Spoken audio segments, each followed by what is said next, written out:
La clase pasada hicimos una introducción a lo que es la teoría de la elasticidad o la mecánica del sólido en el campo elástico.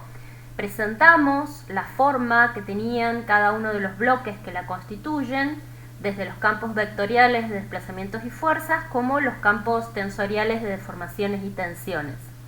Y comenzamos a trabajar con el campo tensorial. En un primer momento, el primer concepto importante fue el del vector tensión, que decíamos que era el vector que se generaba en un punto de un sólido tridimensional sometido a un estado triaxial de tensiones cuando lo cortábamos con un plano inclinado cualquiera que pasaba por ese punto. De esta manera, ese campo de tensiones se veía reducido o restringido a un vector. Nosotros podíamos representar por completo el estado tensional en el punto a partir del vector resultante de tensiones sigma b. Y ese vector lo definíamos como el límite para el delta de área correspondiente al entorno del punto tendiendo a cero, es decir, para el área diferencial coincidente con el punto, del cociente entre la variación de las fuerzas y esa área diferencial. Ese vector tensión no tenía por qué coincidir con la normal al plano que nos caracterizaba el ángulo que tenía este plano en el espacio, por lo tanto podíamos de alguna manera proyectarlo en la dirección de la normal al plano y la dirección tangencial. Ahí comenzamos a presentar la forma que tenían para nosotros, utilizando nuestra notación, estos vectores tensión cuando los proyectábamos en distintas direcciones. Y veíamos que se repetía, por ejemplo, para este vector tensión sigma b, cuando lo proyectamos en formato normal, este vector sigma b proyectado en la dirección normal tenía una forma de escritura sigma sub bb. De esta manera ya estamos de alguna manera anticipando que cuando tenemos dos índices iguales, dos subíndices iguales como nombre de un vector tensión, eso nos representa una tensión que es normal al plano en el cual estamos haciendo el análisis. Y por otro lado teníamos la proyección en la dirección tangencial contenida en el plano, que era este vector tensión sigma b proyectado en una determinada dirección, en este caso una dirección cualquiera S. Y vimos que ese vector, como dependía del plano con el cual nosotros estuviéramos cortando a este punto, existían en infinitas direcciones.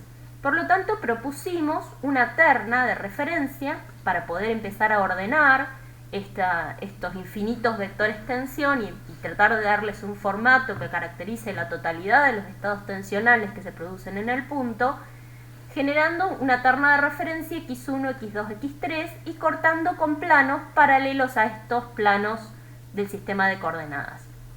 Cortando con un plano paralelo al x1, x3, encontrábamos un vector tensión sigma 2 que podíamos proyectar en la dirección normal y tenía este formato sigma 2, 2, y en la dirección tangencial, y luego en esa dirección tangencial a su vez proyectarlo en las direcciones de los ejes del sistema de coordenadas, y entonces teníamos dos tensiones tangenciales resultantes sigma 2,1 y sigma 2,3.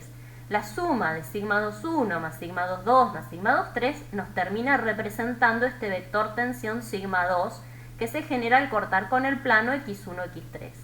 La misma situación se nos presenta cuando cortamos con un plano x1, x2. Un plano x1, x2 nos genera un vector tensión sigma 3 que podemos representar a partir de sus coordenadas sigma 3, 3, es decir, la componente normal, las componentes tangenciales sigma 3, 1 y sigma 3, 2.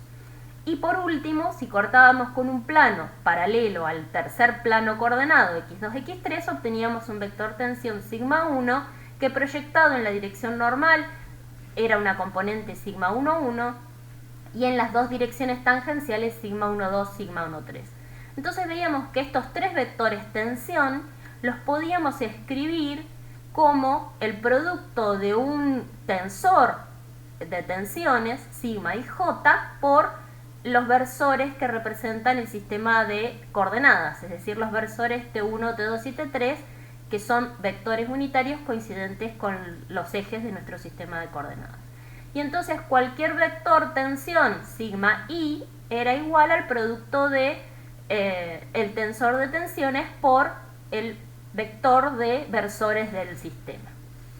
A este tensor de tensiones decíamos que era un tensor de orden 2 porque se requieren dos variables para dar a conocer el valor que yo estoy teniendo en una determinada dirección. Es decir, yo necesito la coordenada, si yo lo escribo en formato matricial, este tensor de tensiones, necesito la coordenada, por ejemplo, 1, 3, necesito saber que estoy en la posición 3, 1, para encontrar cuál es la información que me dice en qué dirección tengo este valor de tensión. Por ejemplo, si este valor de tensión sigma 1,3 fuera de 8 kilopascales, el valor numérico me indica, de acuerdo a su signo, en qué dirección se está produciendo este vector tensión 1,3, y a su vez la posición dentro de este tensor de tensiones me indica la dirección en la cual se está generando este vector. Entonces, por eso, para dar una posición necesito las dos coordenadas, 1 y 3. Entonces, por eso es un tensor de orden 2. Luego vimos que este tensor de tensiones se puede relacionar con el vector tensión generando equilibrio, o sea, garantizando que se encuentre el punto en equilibrio.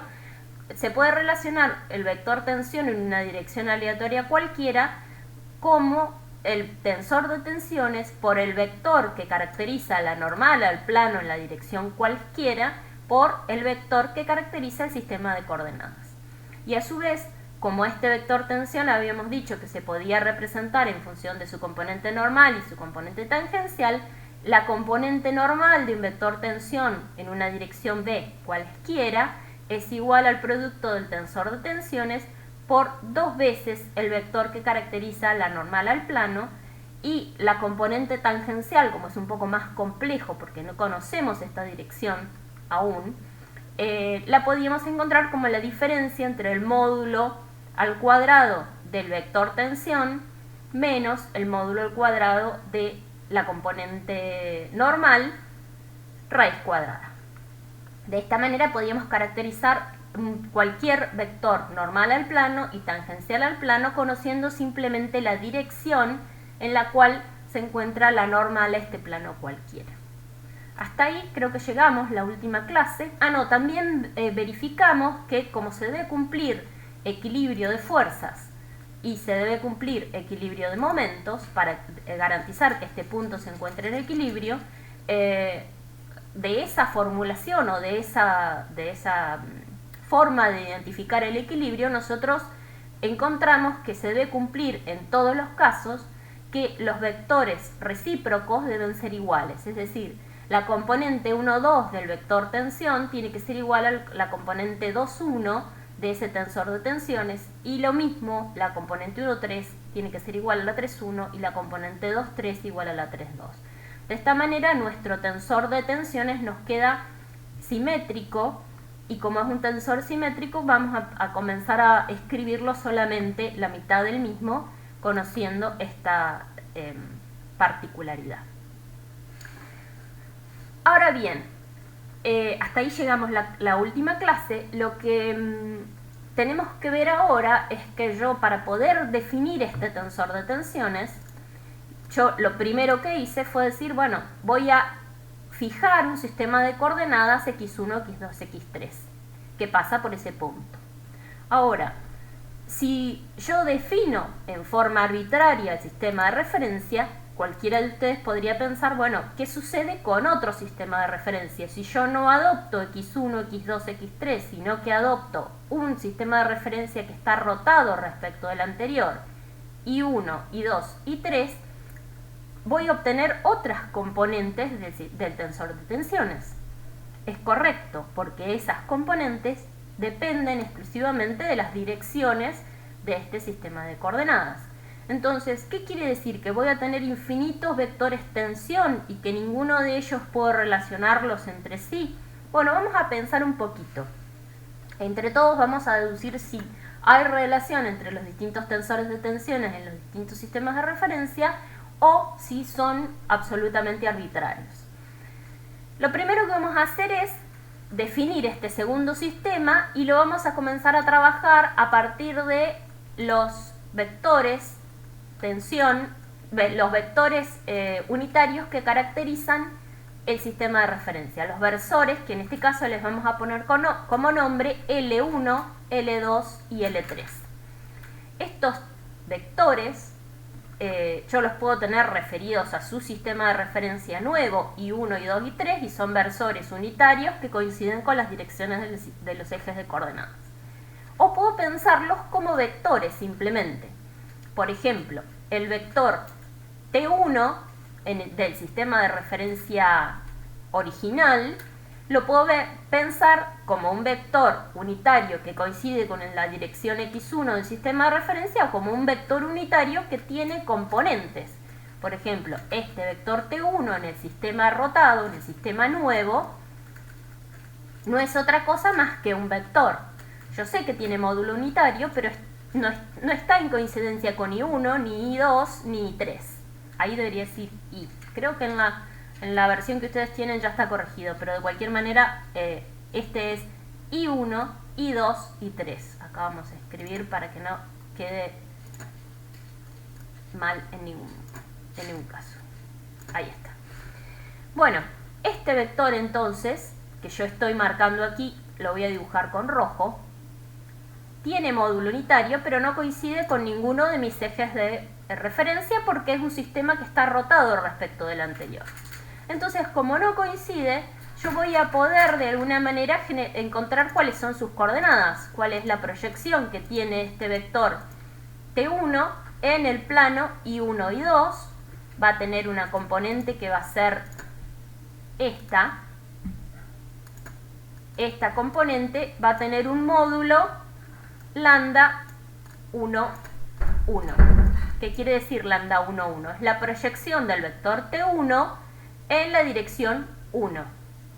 Va a tener una componente en la dirección 2, que va a ser lambda 1, 2, es decir, la proyección del versor T1 en la dirección 2, y va a tener una componente lambda 1, 3, que va a ser la proyección de este vector T1 en la dirección 3. ¿Sí? Como hicimos desde el principio de la primera clase de teoría de elasticidad, dijimos un vector que caracterizaba un punto en el plano, yo lo podía escribir como las componentes en las tres direcciones multiplicados por los vectores que caracterizan las tres direcciones de mi sistema de referencia. Bueno, lo estoy tratando así a este vector unitario, entonces va a tener una componente que va a ser lambda 1, 1, voy a empezar a escribir aquí, voy a cambiar de color, va a tener una componente, entonces este vector T1, yo lo puedo escribir como lambda 1, 1 por L1 más lambda 1, 2 por L2 más lambda 1, 3 por L3. ¿De acuerdo? Donde L1, L2 y L3 son los versores del sistema de coordenadas I1, I2 y 3.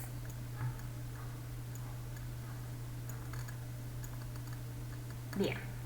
Entonces, como yo estoy trabajando en notación indicial, este vector unitario T1 lo voy a escribir con notación indicial. Busco cuál de... Este es un 2. Quedó medio mal escrito.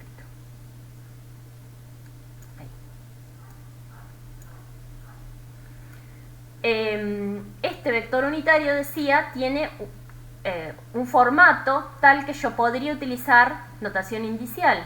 Veo cuáles son los índices repetidos que me permiten condensar los miembros de esta ecuación y tengo 1, 1, 1, 2, 1, 3. Entonces, este vector lo voy a poder escribir con un índice repetido I y con un índice libre J. Entonces tengo una forma de escribir este vector el vector que no es un vector tensión, es un vector unitario que tiene el formato de un vector y por lo tanto lo puedo escribir a partir de sus componentes en este sistema de referencia, utilizando esta ecuación que tenemos acá arriba, que es que T sub i, es decir, T1 en este caso, es lambda ij por LJ, donde LJ son los vectores del sistema de coordenadas rotado, los versores del sistema de coordenadas rotado. Este mismo razonamiento puedo utilizar para el vector T2 unitario, que originalmente coincidía con la dirección x2, y el vector T3 unitario, que coincidía con la dirección x3. Entonces, de esta manera puedo escribir T2 va a ser igual a lambda 2,1 por L1 más lambda 2,2 por L2 más lambda 2,3 por L3, y para T3 va a ser lambda 2,3 por L 3,1 por L1 más lambda 3,2 por L2 más lambda 3,3 por L3. De esta manera puedo terminar de escribir todos mis vectores del sistema original que caracterizaban el sistema de coordenadas, todos módulo unitario, como lambda y j por LJ. Estas componentes lambda y j son las componentes de una matriz de rotación, donde yo escribo como filas las componentes de los vectores unitarios del sistema original en el sistema rotado. ¿Sí? Esto es importante. Son como filas, es decir, yo escribo lambda 1,1, lambda 1,2, lambda 1,3, las componentes del sistema original en el sistema rotado. Los T sub i en función de los LJ, ¿sí? Las componentes del sistema original en el sistema rotado. Si yo no las escribo de esta manera y escribo en formato de columnas y escribo las componentes del sistema rotado en el original en vez del original en el rotado, la matriz de rotación tiene otro formato y como consecuencia toda la deducción que yo voy a continuar haciendo aquí tiene otro formato. Entonces, en este curso la matriz de rotación se escribe así. ¿Estamos claros? Es como ponernos de acuerdo con determinada nomenclatura. ¿Es posible escribirlo de otra manera? Sí, es posible escribirlo de otra manera. En álgebra probablemente lo estuvieran haciendo de otra manera. ¿Qué implica eso? Que si yo escribo mi matriz de rotación de otra manera, por ejemplo como columnas del sistema rotado en el original o el original en el rotado, depende de lo que quieran hacer, ¿qué es lo que va a suceder? La deducción de cuál es la relación entre los tensores de tensiones va a ser distinta. Entonces, si ustedes quieren utilizar la matriz de rotación y la formulación que relaciona a los tensores de tensión originales y rotados, tienen que seguir una deducción que sea consistente de principio a fin. Por eso, desde el punto de vista teórico, nosotros damos este formato. Si luego quieren utilizar otra forma de escribir las matrices de rotación, lo que tienen que hacer es volver a deducir toda la formulación. No se pueden quedar con un pedazo de una manera y otro pedazo de la teoría de otra. Si no, perdemos consistencia y ahí es donde tenemos luego problemas de inconsistencia en la teoría.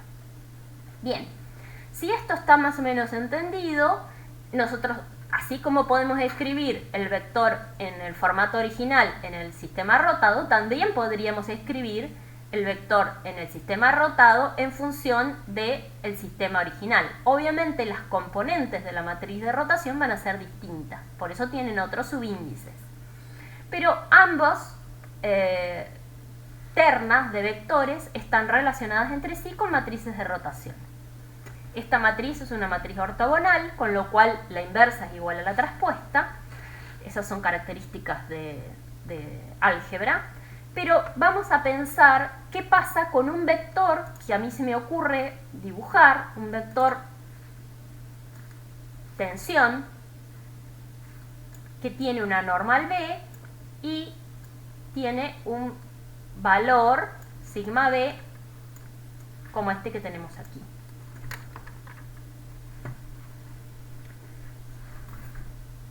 Este vector tensión sigma B no coincide con la normal B.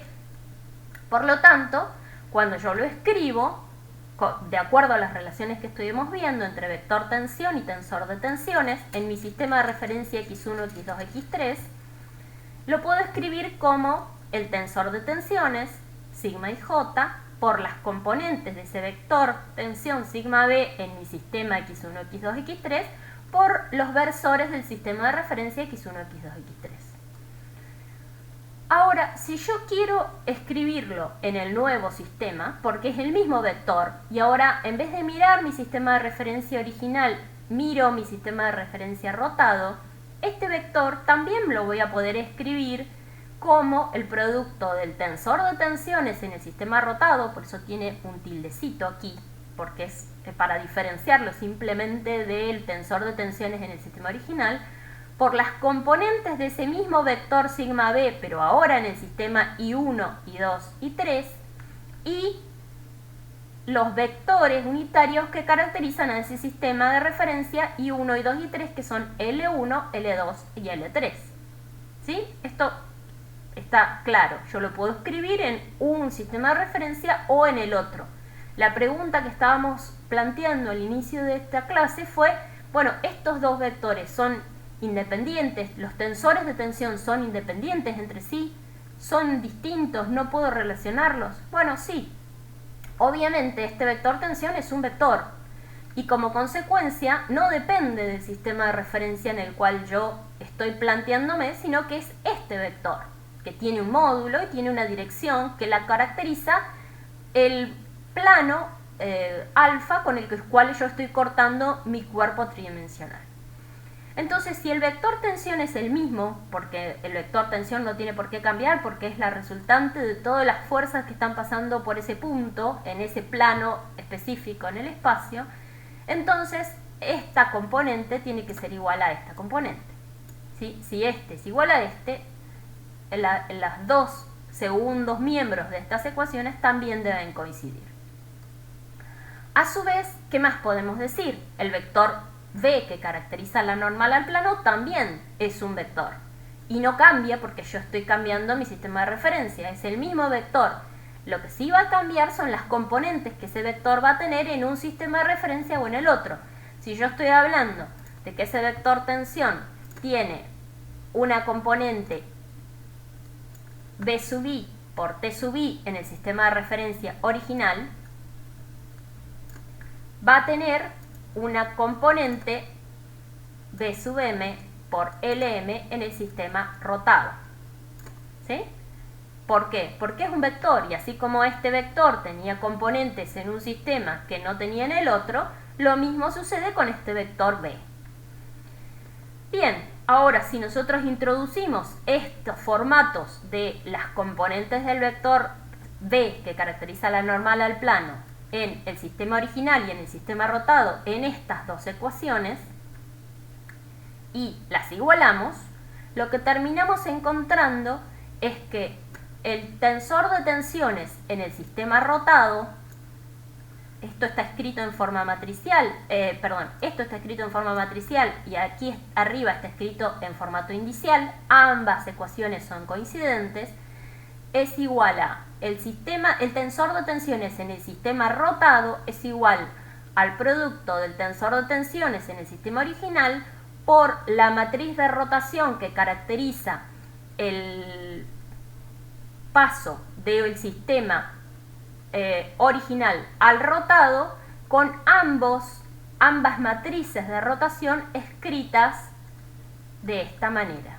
Es decir, las matrices de rotación lambda traspuesta, porque la matriz inversa era igual a la traspuesta, lo único que hice fue, al igualar, me termina quedando la matriz de rotación multiplicando en ambos miembros y por lo tanto para pasarla tengo que pasarla como matriz inversa. Como la matriz inversa es igual a la traspuesta, termina quedando que el tensor de tensiones en el sistema rotado es igual a la matriz traspuesta de rotación por el tensor de tensiones en el sistema original por la matriz de rotación, si lo quiero trabajar en formato matricial. Si lo quiero trabajar en formato indicial está totalmente explícito cómo se escribe cada una de las componentes del tensor de tensiones en el sistema rotado. Entonces, ¿qué acabamos de demostrar con esta simple deducción?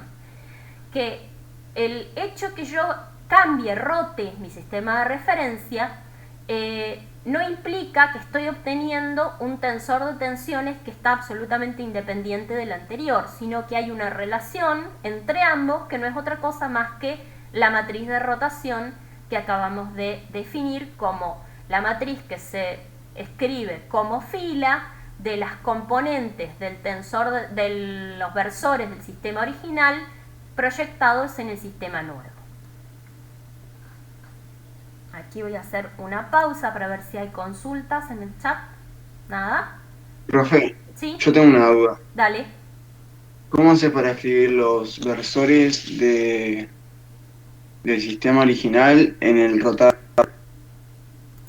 Bueno, yo voy a tener que conocer cuál es la relación entre los dos sistemas. Si yo tengo dos sistemas que desconozco absolutamente las relaciones geométricas entre ellos, no voy a poder escribir las proyecciones de estos vectores. Tengo que, por ejemplo, conocer cuánto es la rotación de este ángulo, de este ángulo y de este ángulo para poder escribir las proyecciones de los vectores normales. Todos son módulo unitario, eso simplifica. Pero tengo que conocer cuánto ha girado un sistema respecto del otro para poder encontrar estas componentes, si no, me falta información. Claro, va a depender del problema y cómo están los ejes. Claro. Es posible que tenga la información. Por ejemplo, ¿cómo pueden venir planteados estos problemas? Yo puedo conocer dos tensores de tensión y necesito conocer qué tanto está rotado un sistema respecto de otro. Entonces tengo como esta información. Tengo el tensor de tensiones en el sistema rotado y el tensor de tensiones en el sistema original. Y necesito conocer esta matriz de rotación. Quiero conocer cuánto ha girado un sistema respecto del otro. O puedo simplemente tener medido de alguna manera, por ejemplo, a través de sensores que me permiten medir las tensiones en distintas direcciones en un punto, y quiero saber cómo queda representado ese tensor de tensiones en un sistema que está rotado, por ejemplo, 45 grados respecto del anterior. Entonces, 45 grados en todas las direcciones. Entonces, todas esas variables implican que yo voy a tener que primero escribir la matriz de rotación, porque conozco geométricamente la rotación de un sistema de referencia respecto del cual yo tengo medido, y luego voy a poder calcular el tensor de tensiones en ese otro sistema de referencia. Puedo tener información mixta, después vamos a ver, cuando vayan avanzando un poquito más en la práctica, van a ver que muchas veces uno puede medir tensiones en determinadas direcciones y puede medir deformaciones en otras partes, y entonces hay información que está cruzada, o puedo medir un vector tensión y puedo conocer la matriz del tensor de tensiones y quiero saber cómo queda proyectado ese vector tensión en una determinada dirección. Hay distintas formas en las cuales pueden haber información que a mí me está faltando, pero conociendo las relaciones que hay entre las distintas componentes de esta teoría puedo encontrar la información que me está faltando. No sé si ahí te alcancé a responder la pregunta.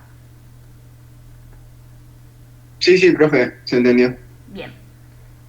¿Alguna otra consulta respecto de la rotación? En la última ecuación, el A' está multiplicado por el A. Es la matriz del tensor de tensiones en el sistema rotado es igual a la matriz de rotación, lambda es esta, traspuesta, a ver, voy a ampliar un poquito porque no se ve,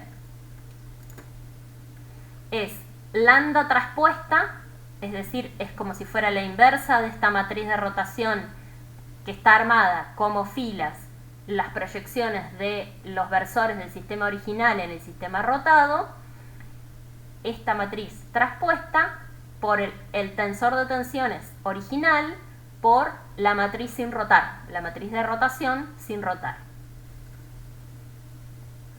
Ahí se ve, lambda traspuesta por sigma por lambda es. Sí, profe. Bien. Profe, yo tengo Eh, bueno. Dale, Juan. No, yo quisiera traducir todo lo que vimos recién a cómo lo vimos en álgebra.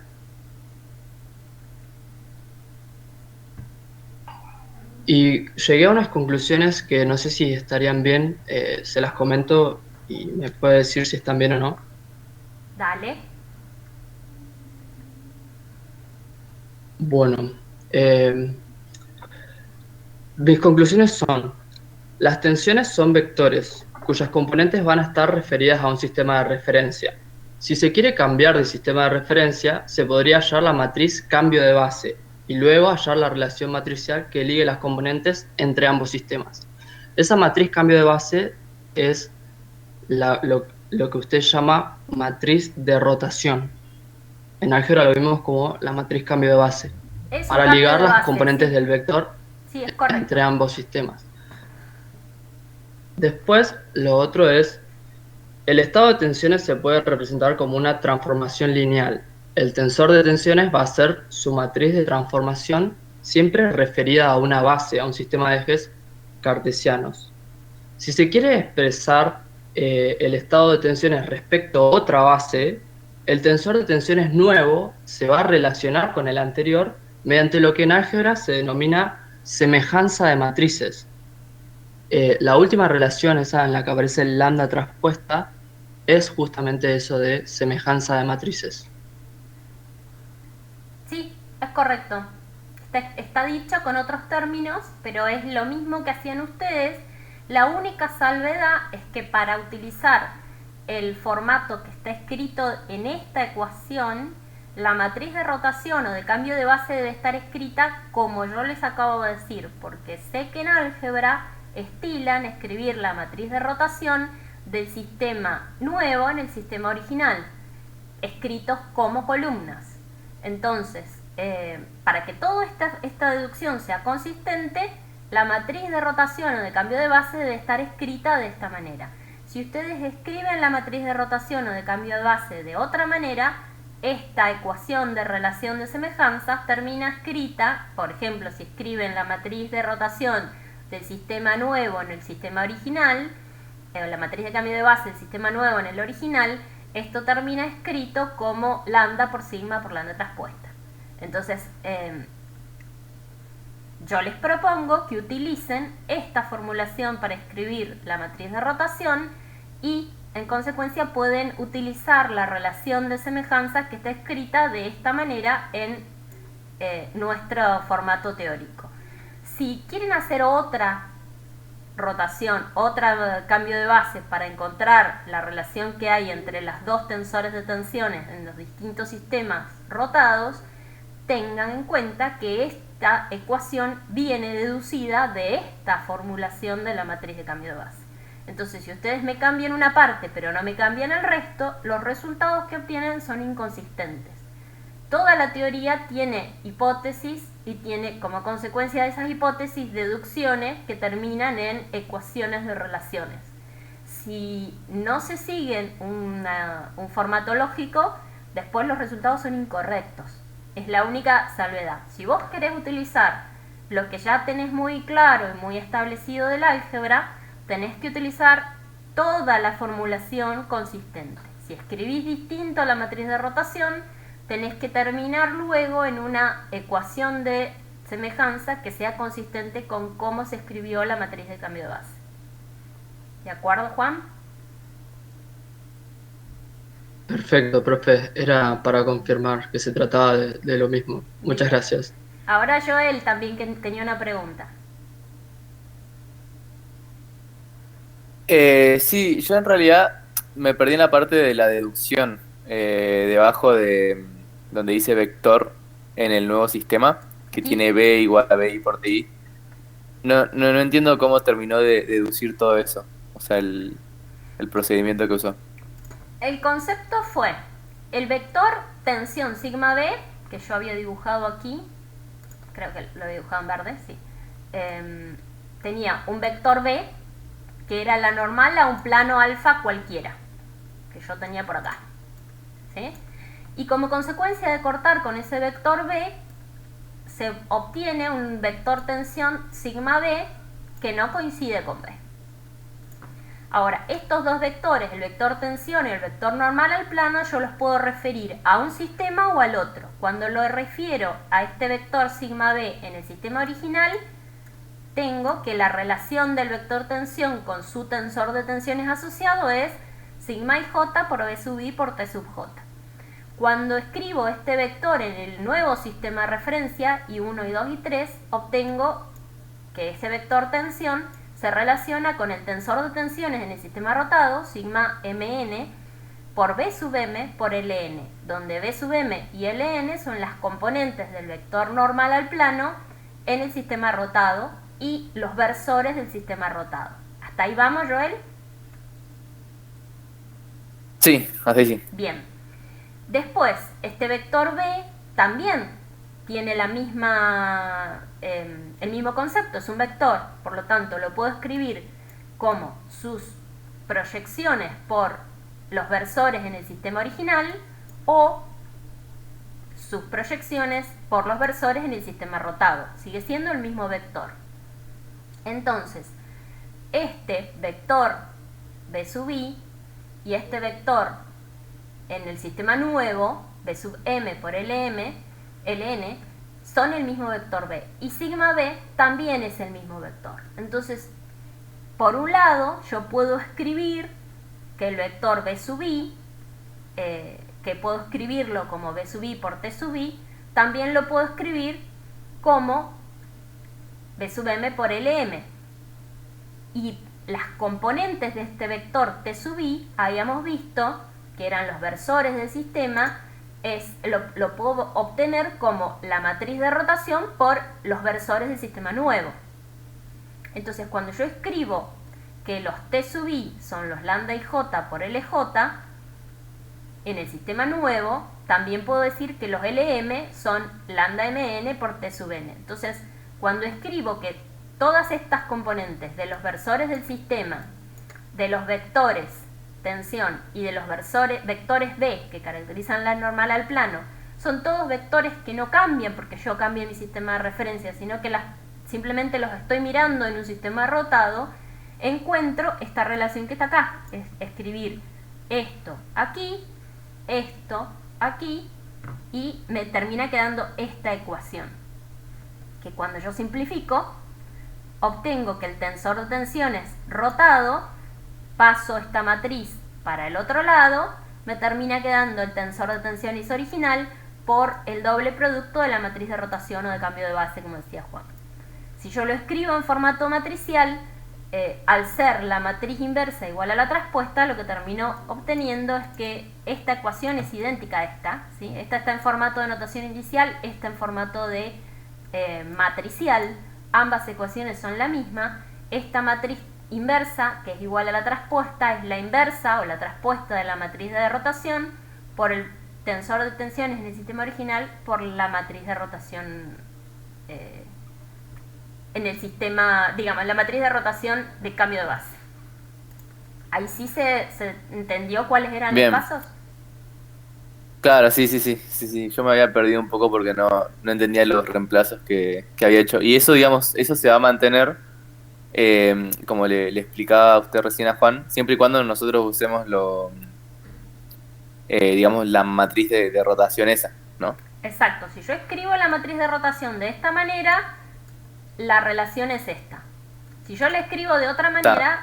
la relación va a ser otra. Entonces, por eso insisto tanto, porque después encontramos muchas veces que escriben la matriz de rotación como la sabían escribir, pero no utilizan la ecuación consistente. Entonces, resulta que hay un problema en la lógica matemática y terminan encontrando resultados que son equivocados. Bien, buenísimo. Gracias. ¿Alguien más tiene alguna otra duda, consulta?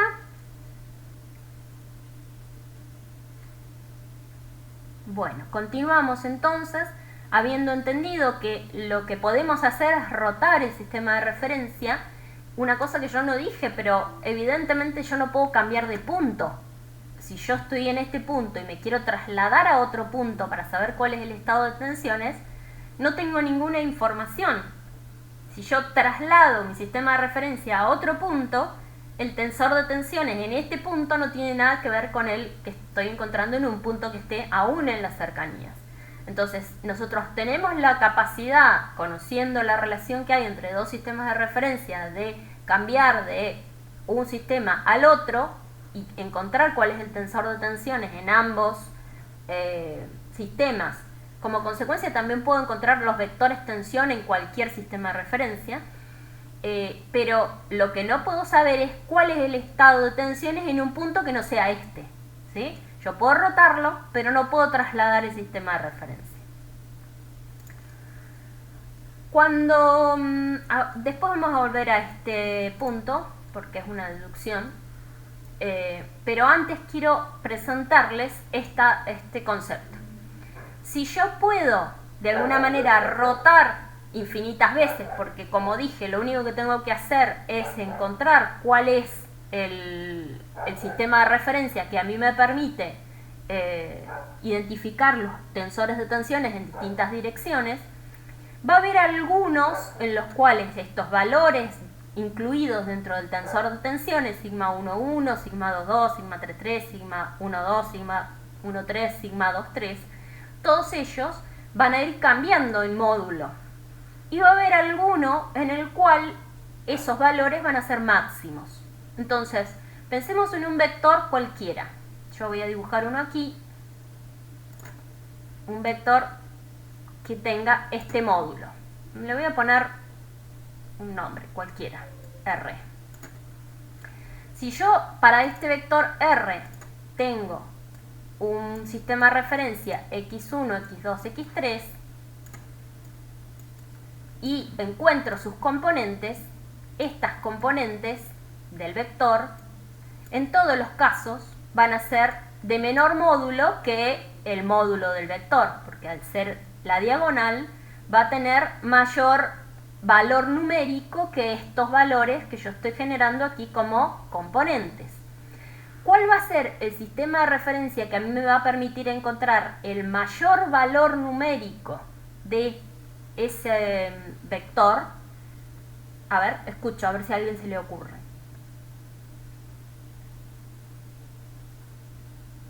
¿Cuándo voy a encontrar la mayor componente R1, R2, R3? ¿Para qué sistema de referencia? Intuitivamente.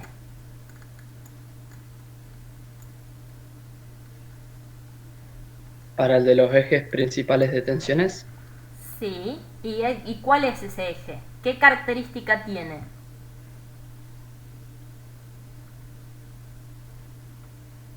¿No tendría que ser que el ángulo entre el vector y los ejes sea 45?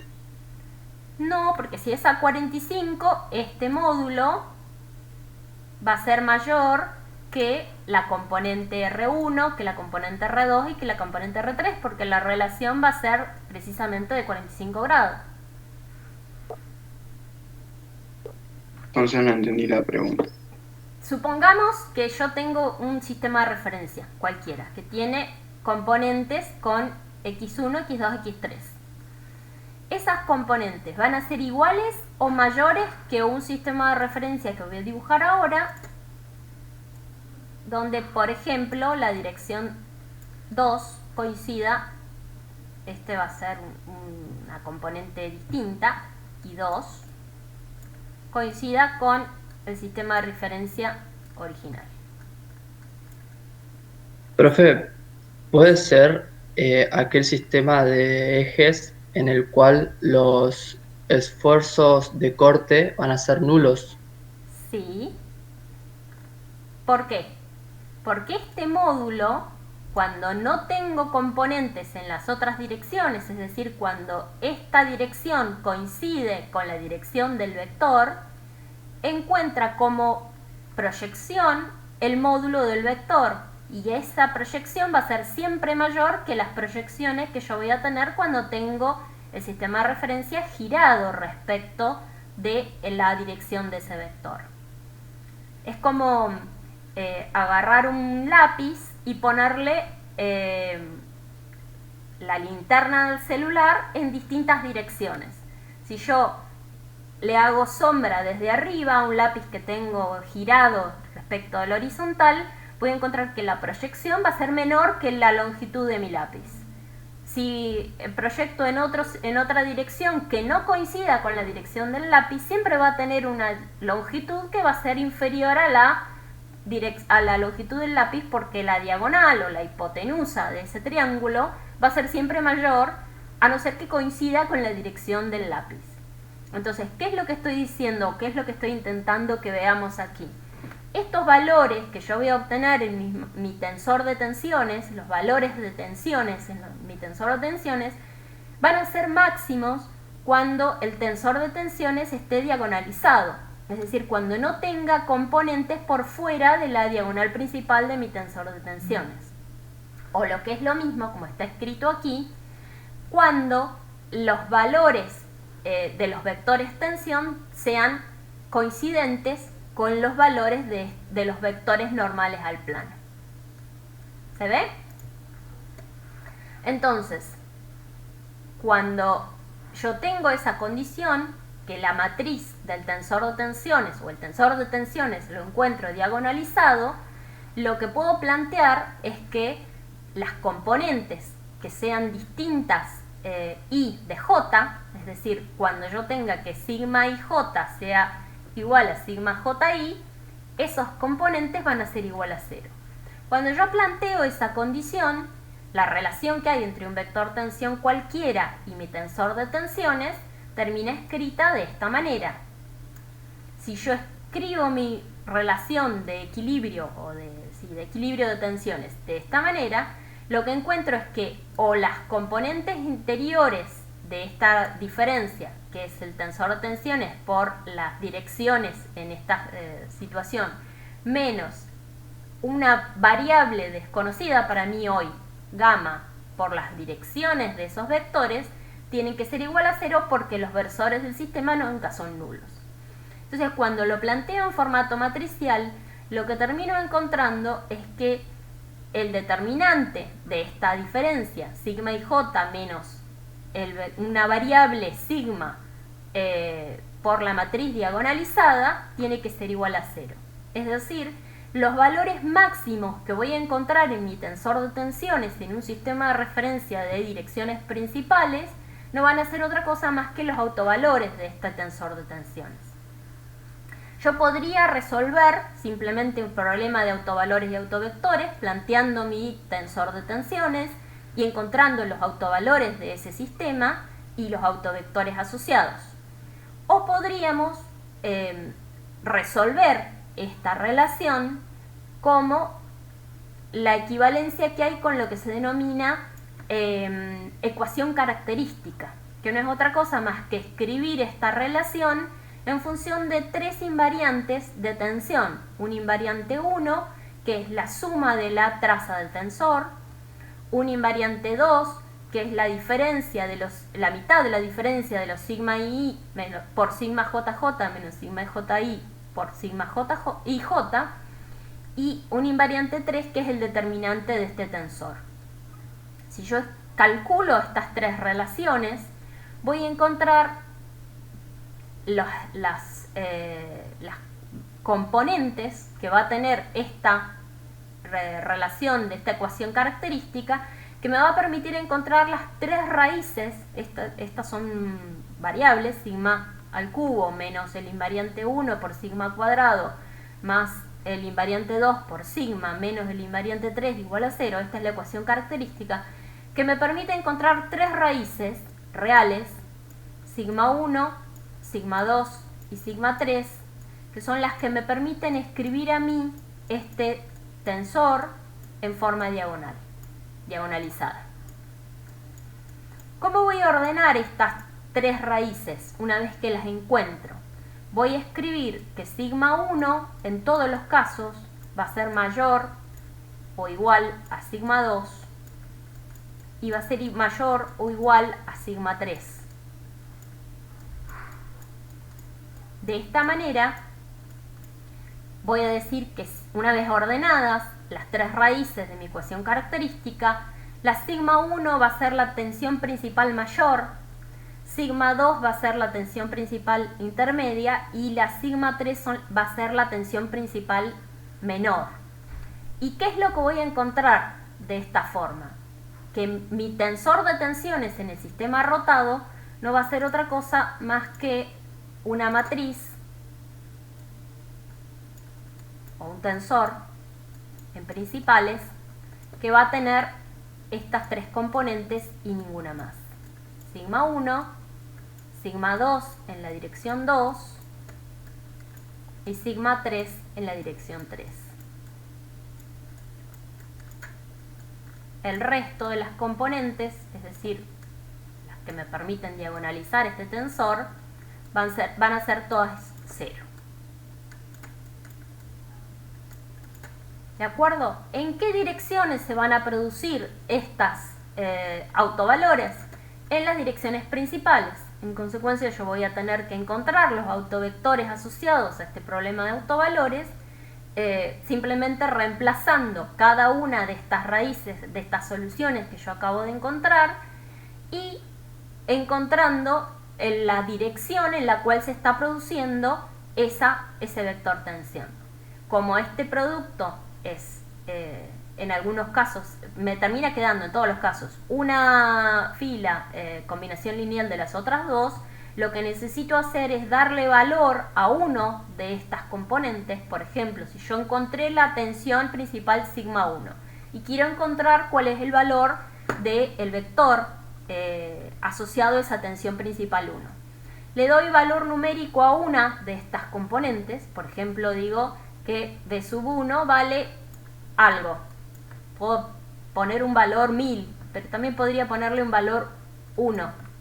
Si le doy un valor 1, anulo una de las de las tres ecuaciones, me termina quedando combinación lineal de las otras dos. Entonces anulo ese problema numérico que tengo, resuelvo, encuentro las direcciones y lo único que tengo, las tres componentes de la dirección principal, y lo único que tengo que hacer luego a continuación es normalizarla, esa dirección, para encontrar el valor del versor principal asociado. ¿Por qué se llaman invariantes a estos tres valores que encuentro para poder resolver estas raíces y poder encontrar cuáles son los valores numéricos de las direcciones principales? Se llaman invariantes porque no importa con qué sistema de referencia yo haya partido, si yo partí de un sistema de referencia x1, x2, x3, o partí de un sistema rotado y como consecuencia tengo un tensor de tensiones rotado, como dato original de base, no importa cuál es el sistema de referencia del cual yo partí, este valor va a ser siempre el mismo, este va a ser siempre el mismo y este va a ser siempre el mismo. ¿Qué quiere decir esto? Estos tres valores van a ser invariantes, no importa cuál es el sistema de referencia a partir del cual yo calculé o obtuve el tensor de tensiones en el punto que estoy haciendo el análisis. Si las tres invariantes no dependen del sistema de referencia, la solución que voy a obtener, es decir, las raíces que voy a obtener de esta ecuación característica, van a terminar siendo también invariantes. Es decir, las tensiones principales, sigma 1, sigma 2 y sigma 3, también lo son, también son invariantes. Y esto es importante porque si yo cambio el sistema de referencia y encuentro valores máximos distintos cada vez que voy a iniciar las cuentas, no sé cuáles efectivamente los máximos valores de tensión a los que está sometido este punto, ni en qué direcciones están sucediendo. Si estos valores de tensión son invariantes, los autovalores son invariantes, los autovectores son invariantes. Y de acá acabamos de deducir algo que es conceptualmente bien importante. Las tensiones principales no dependen del sistema de referencia en el cual yo tenga definido mi tensor de tensiones. ¿Sí? Esto es un concepto que quiero que lo escriban por ahí en algún lado, porque es importante identificar el concepto de que las tensiones principales no varían. ¿Por qué no varían? Porque el cálculo se realiza a partir de componentes o de constantes, I1, I2 y 3, que no varían en función del sistema de referencia. Si les queda duda de que esto sea realmente cierto, los invito a utilizar alguno de los ejercicios del práctico para obtener un tensor de tensiones. Una vez definido el tensor de tensiones en un sistema de referencia, darle ustedes a su propia definición una rotación al sistema de referencia, calcular cuál es el tensor de tensiones rotado y volver a calcular estos invariantes en ambos sistemas. En tantas veces como se les dé la gana, van a identificar que estas invariantes no dependen del sistema de referencia que yo esté utilizando. Y como consecuencia, las tensiones principales que estoy obteniendo no cambian, porque son las máximas tensiones que están pasando por ese punto. Estas máximas tensiones luego son las que van a ser utilizadas para identificar si estamos en el campo de elasticidad o no, si ya nos hemos pasado y estamos en el campo plástico. Son las que me sirven a mí para hacer cálculos de definición luego de cuáles van a ser las geometrías que van a tener las distintas piezas con las que yo estoy utilizando para hacer un cálculo estructural, un análisis estructural, para ver cuál es el estado tensional y ver si el material con el que estoy trabajando está soportando estas tensiones o no las está soportando. Entonces, este concepto de tensiones principales es un concepto muy importante. Hay además una formulación que no tiene base analítica, sino que es un cálculo que es empírico y que les permite verificar estos resultados.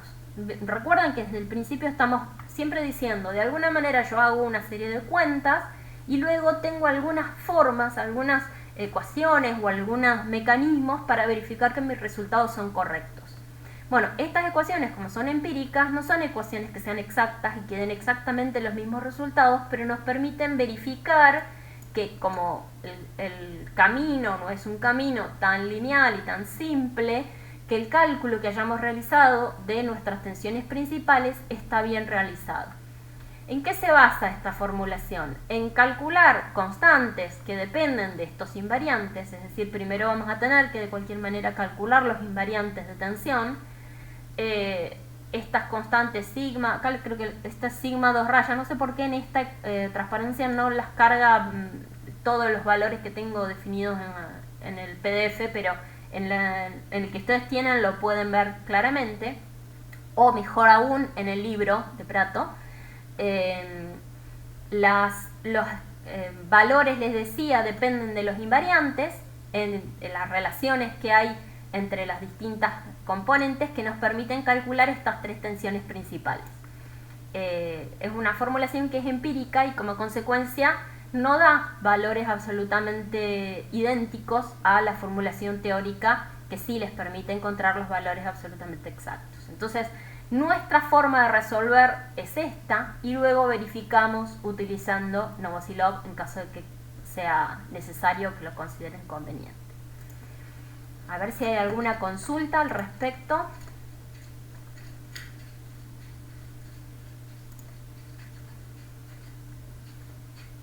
¿Nadie? Sí. Yo, profe. Más que nada, una duda respecto a lo que mencionaba, bueno, que tiene sigma IJ por BI menos sigma B en J. Todo eso por TJ, que bueno, después creo que lo escribe en la diagonal, ¿no? Para... no sé para qué. Esa era básicamente mi duda. Porque lo que estamos tratando de encontrar es en qué situación o en qué dirección se cumple esta premisa, que las únicas componentes que yo voy a tener son las componentes normales a el sistema de referencia. Esa es la premisa, que es lo que yo estoy tratando de encontrar. Como no sé cuáles son esas direcciones, voy a plantear que en alguna dirección se va a producir eso, que las componentes van a ser solamente componentes normales. Cuando planteo eso, la ecuación me termina quedando escrita de esta manera. Estas que son las direcciones o los módulos que yo voy a tener de manera tal de que solo tenga componentes normales, me permiten a mí escribir o encontrar estas ecuaciones características. Es simplemente para saber de dónde sale. Yo podría simplemente decirles ustedes tienen que calcular cuáles son los invariantes y tienen que encontrar las raíces de la ecuación característica. Esta ecuación característica surge de plantear estas hipótesis, que solo voy a obtener tensiones en mi tensor de tensiones asociadas a las direcciones normales, y las direcciones tangenciales como en consecuencia van a ser nulas, porque cuando yo tengo mi sistema de referencia en las direcciones que coinciden, donde yo solo tengo tensiones normales, esos valores van a ser los máximos. Esa es la hipótesis. Si yo hago luego el análisis de cómo encuentro esa relación, voy a llegar a esta ecuación característica que depende de estos invariantes. No sé si ahí te respondí o sigo sin poder explicar. Sí, ahí me cerró un poco más. Sí. Bueno, como la matemática de esto por ahí es un poquito más pesada que lo que veníamos trabajando hasta ahora, los invito a que revisen el paso a paso de cómo fuimos encontrando todas estas relaciones a partir de los libros, ¿sí? Ahí tienen detalladamente cada paso matemático para poder identificar si hay alguna duda, o lo volvemos a ver, no hay ningún problema. Ustedes me paran, me dicen y yo trato de explicarlo de otra manera. ¿De acuerdo? Yo no les veo las caras, entonces a veces es complejo saber si nadie está entendiendo nada, si me están siguiendo bien, entonces yo necesito de alguna manera que ustedes me alerten si hay cosas que no tienen ni pies ni cabeza o que no las pude explicar de manera tal de que ustedes entiendan el concepto de lo que estamos viendo.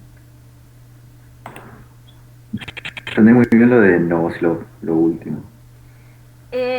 Bueno, no describía cómo se llega a estas ecuaciones porque son ecuaciones empíricas. ¿Qué es lo que planteó este ruso?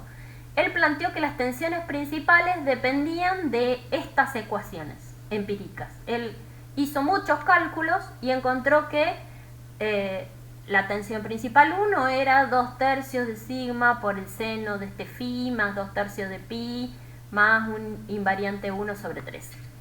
Y esa sigma y ese invariante 1, el invariante 1 es la suma de la traza del tensor de tensiones, y este valor de sigma es 1/3 del invariante 1 al cuadrado menos 3 veces el invariante 2, que era esto que está acá. O sea, los invariantes hay que calcularlos igual.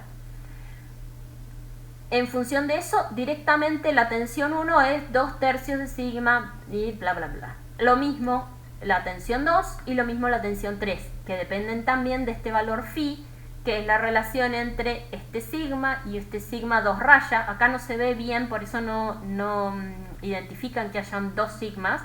Este sigma es 1/3 del invariante 1 al cuadrado menos 3 veces el invariante 2, y este sigma 2 raya, miren su propio punto y van a encontrar que tiene dos rayitas acá. A mí en la proyección no me lo muestra.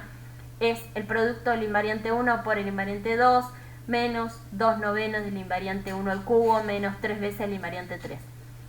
Son ecuaciones que él propuso que le permitían encontrar las tres tensiones principales. Pero son ecuaciones que son empíricas. Este ángulo chi o phi es el arcoseno de 3/2 del sigma dividido el sigma raya al cuadrado. Entonces, de esta manera, con este ángulo chi entre pi sobre 6 y pi, más pi sobre 6 y menos pi sobre 6, definió los tres valores que luego entran aquí para calcular las tres tensiones principales. Son fórmulas que son empíricas. Es como que yo diga, bueno, la tensión principal 1 vale la temperatura que hay afuera más 3/4 del valor de la altura sobre el nivel del mar por el invariante 1. Si hago muchas cuentas y calculo muchos vectores tensión y muchos tensores de tensiones y calculo las principales y veo que todas las veces estoy más o menos cerca, esa ecuación empieza a tomar relevancia y encuentro que eso que acabo de decir es un invento y es cualquier cosa que acabo de decir, ¿no? Pero ese es el concepto de una ecuación empírica. Es una ecuación que después de probarla muchas veces empíricamente, por eso se llaman ecuaciones empíricas, porque no tienen un sustento teórico por detrás, sino que es una ecuación que es una propuesta de alguien y que funciona en muchas ocasiones. funciona con un grado de aproximación relativamente bueno, por eso lo presentamos. Estas ecuaciones permiten verificar el orden de magnitud de lo que calculamos exactamente utilizando la formulación del cálculo de los autovalores del sistema.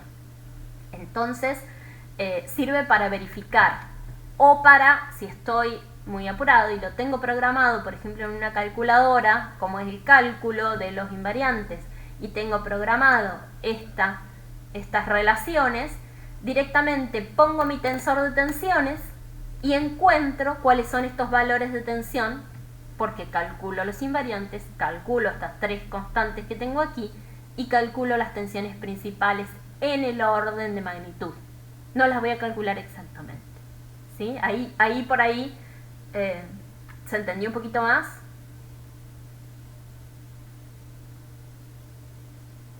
Sí. Bien. Bueno. Ahora vamos a mostrar otra forma que antes se utilizaba para calcular tensiones principales. Es una forma geométrica que propuso Moore, que era un investigador, un matemático de la época, pero que en este caso nosotros no la utilizamos para calcular, sino simplemente para representar los estados de tensiones. Entonces, ¿qué es lo que proponía Moore? Moore lo que proponía era, bueno, asumo que estoy en el estado de tensiones principales, ¿sí? Ya calculé las tensiones principales, sigma 1, sigma 2 y sigma 3. Solo tengo entonces mi tensor de tensiones en este sistema de referencia de direcciones principales, donde x1 coincide con la dirección de la tensión principal 1, x2 coincide con la dirección de la tensión principal 2 y x3 coincide con la dirección de la tensión principal 3. Entonces, el vector asociado de módulo unitario o el versor de x1 es la dirección principal 1. El versor en la dirección 2 es el versor de la dirección principal 2 o intermedia, y el versor asociado a la dirección 3 es el versor de la tensión principal menor. Es decir, él ya había resuelto el problema. Pero dijo, bueno, ¿cómo queda esta formulación escrita en forma matemática cuando yo ya estoy en tensiones principales? Mi tensor de tensiones va a ser diagonalizado, va a tener en la dirección 1,1 la tensión principal mayor, en la dirección 2,2 la tensión principal intermedia y en la dirección 3,3 la tensión principal menor. Las tensiones por fuera de la diagonal principal son 0, porque precisamente este era el concepto que planteamos de estar en tensiones principales. No tenía componentes por fuera de la diagonal principal, mi tensor de tensiones. Luego planteó, bueno, en una dirección B cualquiera, con este tensor de tensiones, yo voy a poder encontrar un vector sigma B. Ese vector sigma B, con una dirección cualquiera B, voy a poder encontrar su dirección normal. Esta componente que tengo acá le llamábamos sigma B en la dirección B, ¿sí? La componente normal de un vector tensión sigma B cualquiera. Bueno, ¿cómo era la relación entre la componente normal del vector tensión sigma B con el tensor de tensiones? La componente normal de un vector sigma B, es decir, sigma BB, es igual al tensor de tensiones por el doble producto de las componentes de este vector tensión, de este vector B que caracteriza al plano donde estoy haciendo el análisis. Ahora, ¿cuánto valen estas componentes en esta condición donde yo ya estoy en tensiones principales?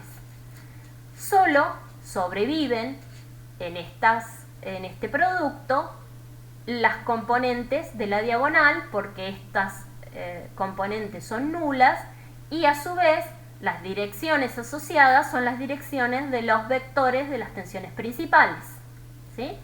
Al multiplicar dos veces por la misma dirección, o sea, ¿cómo llego de acá a acá? Digo, I vale 1, J vale 1. Entonces, el valor correspondiente a la tensión sigma 1, 1 es la tensión principal 1, por V sub 1 por V sub 1. V sub 1 es la dirección principal asociada a la tensión principal 1 dos veces, es decir, es el vector asociado a la tensión principal 1 al cuadrado. Lo mismo cuando I vale 2 y J vale 2, y lo mismo cuando I vale 3 y J vale 3. Es decir, estos tres vectores son los correspondientes a las tensiones principales, y estos tres vectores al cuadrado son los correspondientes a las direcciones principales. La relación entonces entre la componente normal de un vector sigma b proyectado sobre la dirección b es esta. ¿Sí? Lo mismo dijo, bueno, ahora voy a particularizar qué es lo que sucede con la componente tangencial, es decir, la relación que hay entre el módulo del vector, la componente normal y la tangencial sigue cumpliendo con trigonometría, es decir, cada cateto al cuadrado es igual a la hipotenusa al cuadrado. Al escribir estos vectores al cuadrado, los módulos al cuadrado, y tener este tensor de tensiones, lo único que se observa, que sobrevive, es las tensiones principales al cuadrado, o sea, sigma b al cuadrado es igual a sigma 1 al cuadrado por b sub 1 al cuadrado, sigma 2 al cuadrado por b sub 2 al cuadrado, más sigma 3 al cuadrado por b sub 3 al cuadrado. Y por último, dijo, bueno, estos tres vectores, al ser versores de un sistema ortonormal, cumplen que el módulo de cada uno de ellos al cuadrado, la suma del módulo de cada uno de ellos al cuadrado, tiene que ser igual a 1 porque es una base de un sistema de coordenadas ortonormal. Bueno, y encontró entonces tres ecuaciones, ¿sí? Esta ecuación y esta ecuación, que como todas tienen b1 al cuadrado, b2 al cuadrado, b3 al cuadrado, ¿sí? La escribió como el producto de esta matriz. Esta ecuación es esta ecuación, esta ecuación es esta ecuación, y esta ecuación es esta ecuación. No, al revés. Esta es la segunda y esta es la primera. Y estos son los valores. Sigma 1, sigma bb es este, y la diferencia, la suma de sigma bb al cuadrado más sigma bc al cuadrado es esta. Bien, ahora nos abstraemos de lo que significan cada una de estos términos y los analizamos como un producto de dos matrices. Entonces, ¿qué es lo que vemos? El paso esta como cociente, resuelvo este sistema de coordenadas y lo único que encuentro es de sistema de ecuaciones, no de coordenadas, de sistema de ecuaciones, y lo que encuentro es que cada uno de estos vectores al cuadrado tiene que ser igual a estos cocientes. Bien, entonces hacemos un stop aquí y decimos, ¿qué era B1, sigma 1, sigma 2 y sigma 3? Eran las tres tensiones principales, con la siguiente condición. Sigma 1 tenía que ser mayor o igual que sigma 2,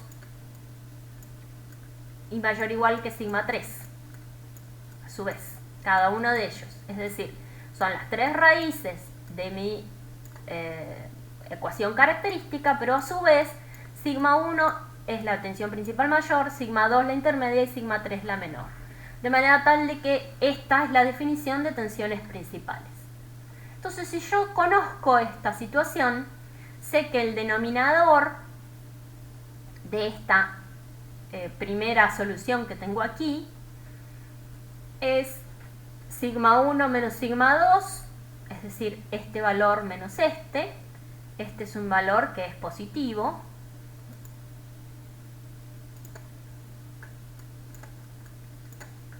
sigma 1 menos sigma 3 también es un valor que es positivo,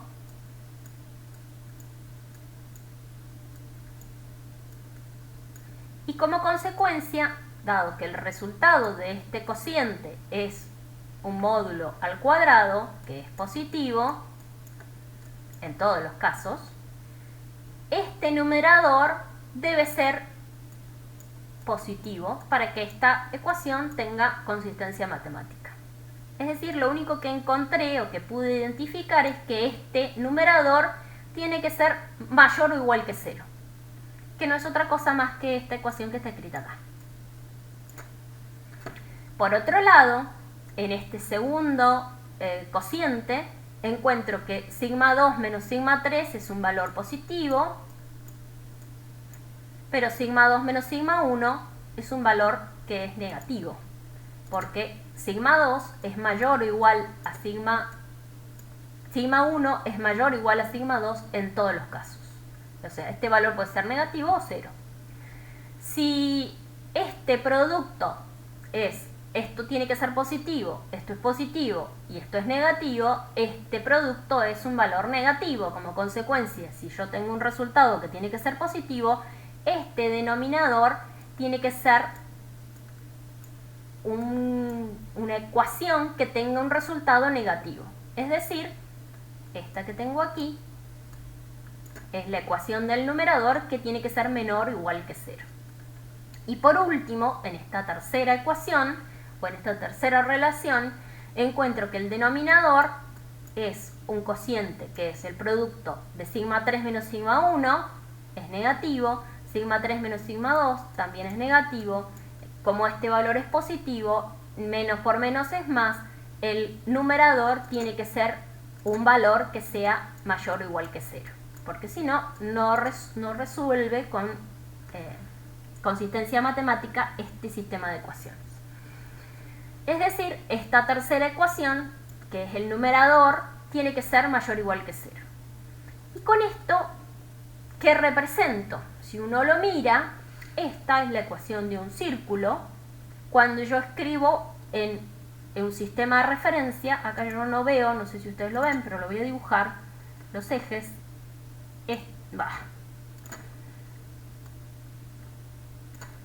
detesto dibujar con un mouse, disculpen, pero es lo que tengo.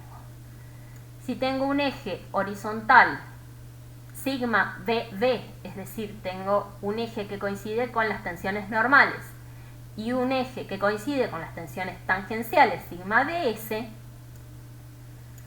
esta primera ecuación es un círculo que pasa por la tensión sigma 2 y por la tensión sigma 3,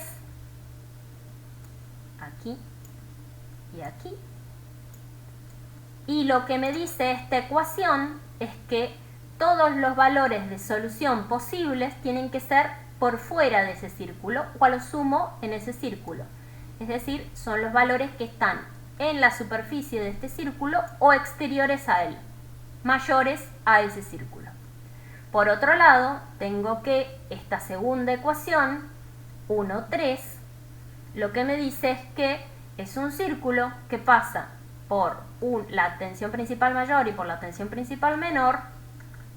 Acá no escribí que estas son menos sigma BB, ¿sí? Acá está escrito sigma 1, sigma 2 y sigma 3. La mayor es la tensión principal más grande de todas. No, perdón, acá cometí un error. Ahí. Sigma 1... Sigma 1 tiene que ser mayor que sigma 2, tiene que ser mayor que sigma 3. Esto está escrito no con las tensiones negadas, sino con las tensiones escritas como corresponde. Disculpen. Entonces, este segundo círculo tiene que ser igual a ese círculo la solución o interior a él. Ya tenemos 12 condiciones que se deben cumplir en simultáneo. Y por último, este tercer círculo lo que nos dice es que esta tercera ecuación del círculo es el círculo que pasa por la tensión principal sigma 1 y sigma 2 y tiene que ser igual o exterior al mismo. Como consecuencia, las únicas soluciones posibles, porque las tres ecuaciones se deben cumplir en simultáneo, son aquellas que se encuentran por dentro del círculo principal que pasa por sigma 1 y sigma 3 y por fuera de los círculos sigma 1, 3 y sigma 1, 2. Esto rayado sería el área de todos los estados de tensiones normales y tangenciales que son factibles o posibles de representar en o que son factibles de ser posibles de que sucedan. Todas las otras soluciones incumplen algunas de las condiciones que le hemos dado a nuestra hipótesis de formulación. Ahí lo dejo un poquito más limpio. Entonces, por ejemplo, un punto que tenga un estado de tensiones en una dirección cualesquiera, gráficamente se resolvía antes, conociendo los ángulos en los cuales se encontraban estas ecuaciones, uno podía encontrar cuáles eran los valores de tensiones normales y tangenciales. Nosotros simplemente obtenemos el círculo de Moore para identificar cuáles son los valores que están siendo resultado de nuestras ecuaciones, por ejemplo, de nuestra ecuación característica o a partir del cálculo de Novosilov, y una vez que encontramos las tensiones principales, encontramos cuáles son los estados de tensión posibles y verificamos que un estado de tensión en un determinado estado, en un punto, entre dentro de esta condición. De esta manera podemos verificar que las soluciones y que toda la consistencia de los cálculos matemáticos que hemos hecho son razonables. Además, esta formulación gráfica, una vez que uno ha encontrado distintas situaciones particulares, ¿sí? Si yo dibujo este estado de tensiones en este círculo de Moore, que me permite hacer una representación en el plano de un estado de tensiones que es tridimensional, ¿sí? Porque yo hago un dibujito que es 2D, pero tengo el estado de tensiones en un plano, en el otro plano y en el tercer plano, todo dibujado en un gráfico que es bidimensional. Es una muy buena síntesis de todo lo que está pasando en esta estructura o en este punto de esta estructura. Y nos permite a nosotros identificar si las soluciones que hemos encontrado analíticamente son razonables. Bien, esto era como se hacía el cálculo gráfico. Nosotros no lo solicitamos, no lo pedimos y por lo tanto no lo doy. Por último, para cerrar la clase de hoy, lo que voy a plantear son las ecuaciones de equilibrio que nos permiten terminar de cerrar la relación que hay entre tensiones y fuerzas. Supongamos que tenemos este cubito elemental con las direcciones x1, x2 y x3. Si planteo un estado de tensiones como lo estábamos planteando hasta ahora, nosotros en las caras anteriores y en las caras posteriores teníamos estados de tensiones que eran idénticos y planteábamos que nuestro cubito estaba en equilibrio. Ahora, ¿qué sucede si yo tengo fuerzas actuando en el interior de este volumen elemental? Por ejemplo, esta fuerza B volumétrica que está dibujada en una dirección pero que tiene componentes en todas las direcciones. ¿Qué podría ser una fuerza volumétrica? Podría ser, por ejemplo, la presión del agua en el interior de un suelo, que si ustedes conocen un poquito de cómo funciona, a medida que vamos entrando en más profundidad dentro de un estrato de suelo, tenemos mayor presión del agua porque tenemos toda la columna de agua por encima.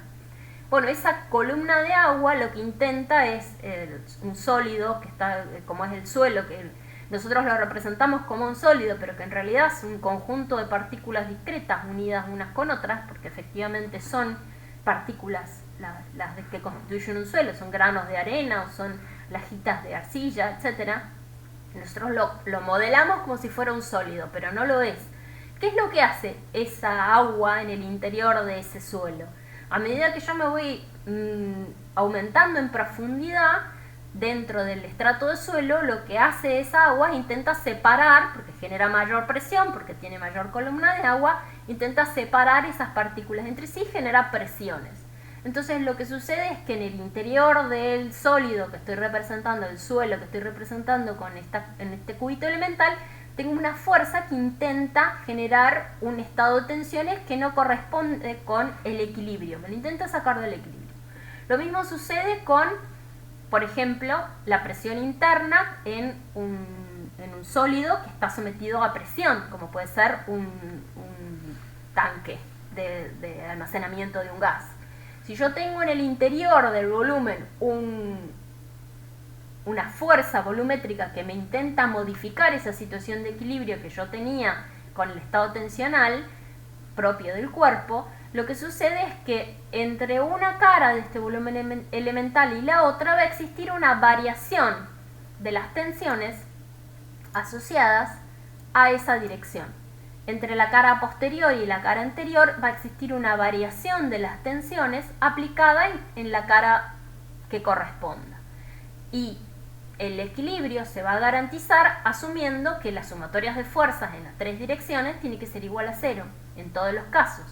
Entonces, por ejemplo, si yo planteo el equilibrio en la dirección de x2 y tengo de un lado de la cara posterior tengo una tensión menos sigma 2 en esta cara de x1 de x3 y en esta misma cara de x1 de x3 anterior tengo esa tensión sigma 2 y una variación de la tensión en la dirección x2, entonces ¿qué es lo que va a suceder? Para que se cumpla el equilibrio, esa variación tiene que corresponder necesariamente a la existencia de una fuerza volumétrica en el interior de ese sólido, que es la que me representa ese equilibrio de tensiones en cualquiera de las direcciones. Entonces, si yo tengo una variación en el estado tensional en el interior del cuerpo, debe existir necesariamente una fuerza volumétrica que la equilibra, ¿sí? Esta es lo que se conoce como ecuación de equilibrio en el interior del sólido. Si yo no tengo una fuerza volumétrica, no existe variación entre las caras anteriores y posteriores y como consecuencia no hay variación. Tengo sigma 2 de la cara anterior y menos sigma 2 en la cara posterior. Es lo que veníamos analizando hasta ahora. Es como tener una fuerza puntual en un nodo de lo que analizábamos en estática, ¿sí? Hay un cambio significativo porque hay una fuerza en el interior del sólido. ¿Qué pasa si no está en el interior del sólido, sino que se encuentra en el contorno? Cuando yo llego a un límite de este volumen, no existen los cuerpos que sean infinitos, sino que tienen un límite real en su contorno. Entonces, ¿qué es lo que sucede si yo tengo una fuerza superficial aplicada en ese caso? Bueno, yo voy a poder plantear que existe, pasando por ese punto en forma tangente a la superficie del sólido, un plano cuya normal va a ser b, y como consecuencia voy a tener un vector sigma b que se me va a estar generando en ese plano, y el equilibrio en ese caso tiene que estar dado entre la fuerza superficial que yo estoy incluyendo en ese punto con el vector tensión que se me genera como consecuencia, ¿sí? Una especie de acción y reacción, o lo que, mejor dicho, estamos describiendo aquí es la ecuación de equilibrio en el contorno del sólido, que lo que nos dice es que la fuerza superficial tiene que estar equilibrada con el vector tensión que se genera pasando por ese punto. Acá está escrito en función del tensor de tensiones, pero no es otra cosa más que el vector tensión sigma d. ¿Bien? Bueno, con esto terminamos la clase de